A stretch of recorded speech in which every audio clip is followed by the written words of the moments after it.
Comment bien se relancer dans le marketing de réseau?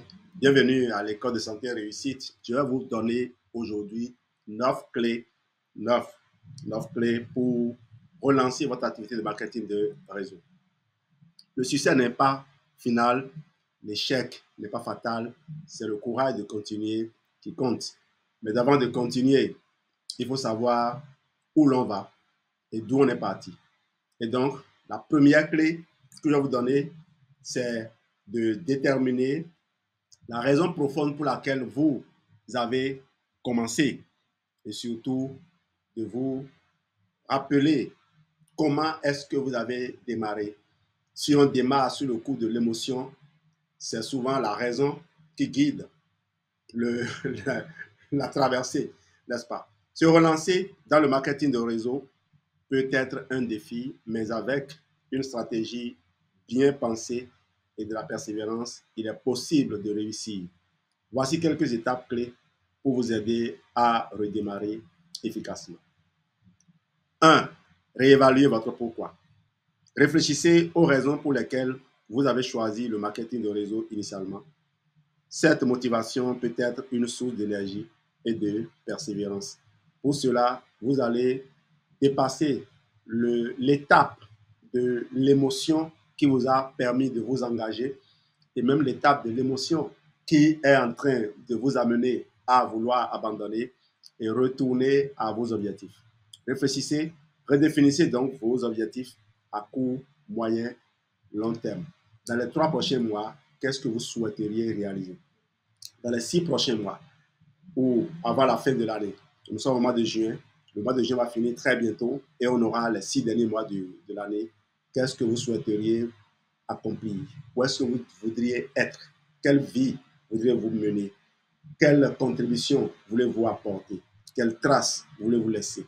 Eh bien, faites-le. Au bout d'un an, vous voulez faire quoi? Dans les 5 prochaines années, qu'est-ce que vous voulez faire? Dans les 10, 20, 30, 40, 50 prochaines années, écrivez ces objectifs-là. Prenez le temps d'écrire 10 objectifs dans chaque catégorie avant de continuer. Formez-vous en continu. Deuxième clé, il faut vous former en continu. Quand vous avez défini vos objectifs, quand vous avez identifié le point de départ et le point d'arrivée, les différentes trajectoires s'imposent à vous tout de suite. Participez à des formations, des webinaires et lisez des livres sur le marketing de réseau et le développement personnel. Trouvez quelqu'un pour vous coacher ou rejoignez un groupe de pairs pour obtenir des conseils et de soutien.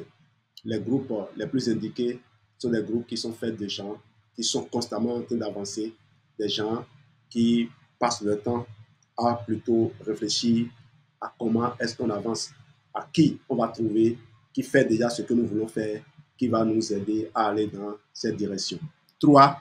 Réviser votre stratégie de prospection. La liste de contacts doit être actualisée et étendue continuellement. Une liste dynamique de contacts est indispensable pour progresser dans le marketing de réseau. Il faut aussi utiliser des techniques de prospection modernes, y compris la prospection sur les réseaux sociaux, les blogs et le marketing de contenu. 4e clé, optimiser votre présence en ligne. Il faut vous assurer que vos profils sur les réseaux sociaux sont à jour et qu'ils sont professionnels. Il faut travailler également sur votre branding personnel pour attirer et fidéliser des prospects. Pour cela, je vous recommande de jeter un coup d'œil sur l'outil complet FFP360 que Forever a laissé gracieusement à ses business owners. 5e clé, améliorer votre communication. Racontez votre histoire de manière authentique et engageante. Faites un suivi en mettant en place un système rigoureux pour rester en contact avec vos prospects. Alors, pour raconter votre histoire, je vous ai proposé la méthode PDSRP. Problème, douleur, solution, résultat et perspective. 6e clé, développer vos compétences en leadership. Apprenez à inspirer et motiver votre équipe. Formez vos équipes pour qu'elles soient autonomes et performantes. 7e clé, utilisez les outils technologiques. Investissez dans un système de gestion de la relation client pour suivre vos prospects et vos ventes. Automatisez certaines tâches répétitives pour gagner du temps et de l'efficacité. FFP360 vous offre tout ça en un. Analysez et ajustez. Suivez des performances, mesurez vos résultats régulièrement pour savoir ce qui fonctionne et ce qui ne fonctionne pas. Soyez prêts à ajuster votre stratégie en fonction des retours et des résultats attendus. Ne banalisez pas cet aspect, voyez, c'est très important pour garder votre niveau d'énergie, pour continuer à grandir émotionnellement. Neuvième et dernier point que nous allons partager avec vous ce matin, restez persévérant et positif. Adoptez une mentalité positive et restez résilient face aux échecs temporaires.